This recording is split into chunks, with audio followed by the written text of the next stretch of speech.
Bonjour à tous et bienvenue sur Game Hebdomadaire, la chaîne de l'information condensée sur le jeu vidéo. J'espère que vous allez bien, on est parti. Projet Concorde est un hero shooter, un projet ambitieux porté par Firewalk Studio qui est au passage soutenu par Sony Interactive. A l'image d'un Overwatch, il s'agira d'un jeu en équipe à 5 contre 5 avec des personnages prédéfinis au même titre que leur arsenal.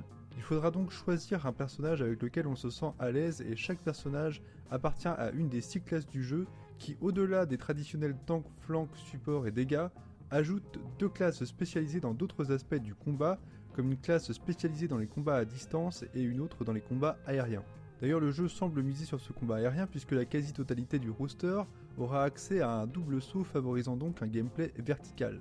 Le jeu se démarquera aussi par sa mécanique de déploiement de modules persistants qui peuvent rester sur le terrain pendant plusieurs rounds comme des zones de soins ou des sortes de balises de vision.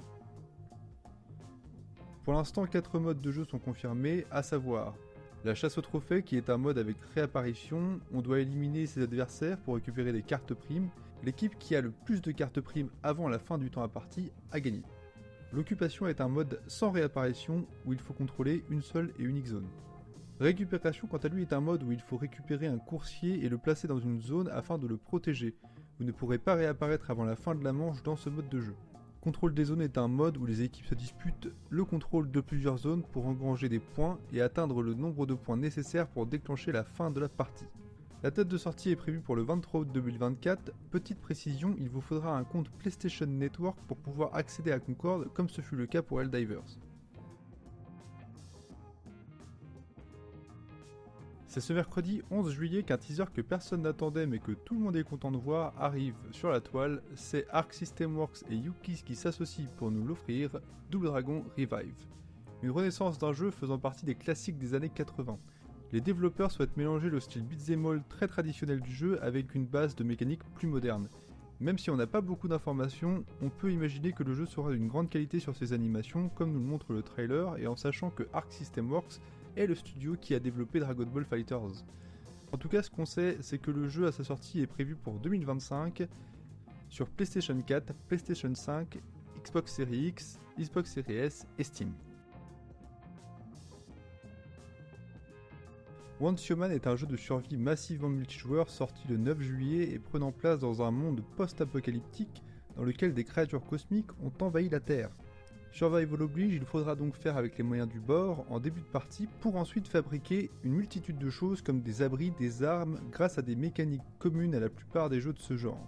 Les joueurs peuvent se répartir sur plusieurs types de serveurs, PvP ou PvE, selon leurs préférences, et une des particularités de ce jeu réside dans les bases des joueurs qui sont mobiles, mais jamais à l'abri d'une attaque de monstres.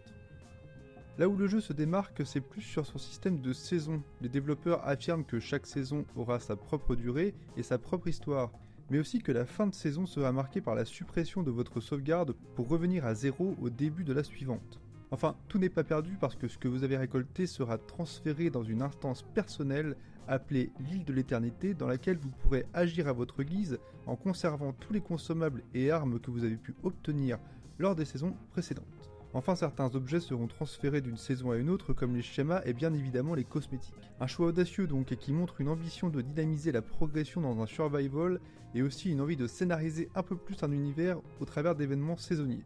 Si vous êtes curieux, le jeu est free-to-play et se monétise principalement via son système de Battle Pass profitant des saisons pour se renouveler.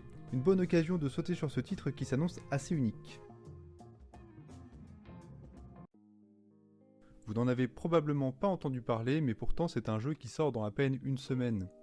Kunitsugami, développé par Capcom, est un jeu qui sort de l'ordinaire dans lequel une horde de démons se met à envahir une montagne, et pour en finir avec ce problème, vous devez accompagner la déesse afin de purifier les villages contaminés par les démons et libérer les villageois afin qu'ils se joignent à votre cause dans la lutte contre les démons. La boucle de gameplay se divise en deux phases, la journée dans laquelle vous irez purifier les villages et recruterez des villageois pour qu'ils se battent à votre côté, et la nuit durant laquelle vous affronterez des démons avec vos nouveaux alliés auxquels vous pourrez attribuer des compétences et dont vous pourrez décider des placements sur le champ de bataille. Un mélange de beat'em all, de stratégie et de tower defense très original, agrémenté d'une direction artistique que personnellement j'aime beaucoup. La démo est d'ores et déjà disponible sur Steam, et le jeu sortira sur PlayStation 5, PlayStation 4, Xbox One et Xbox Series. Et si vous possédez le Game Pass, sachez que le jeu sera disponible dès sa sortie sur la plateforme. J'attends beaucoup de ce jeu et j'aimerais vraiment savoir si vous en pensez la même chose, donc n'hésitez pas à laisser un petit commentaire. Merci d'avoir regardé cette vidéo en entier, elle est un peu courte mais j'avais simplement à cœur de sortir une vidéo à la date que je m'étais fixée à la base. Ces vidéos sortiront donc désormais tous les samedis à 16h30, donc si vous souhaitez rester informé sur ce qu'il se passe, que ce soit au niveau des sorties ou d'événements relatifs au monde du jeu vidéo, vous pouvez vous abonner si vous le souhaitez.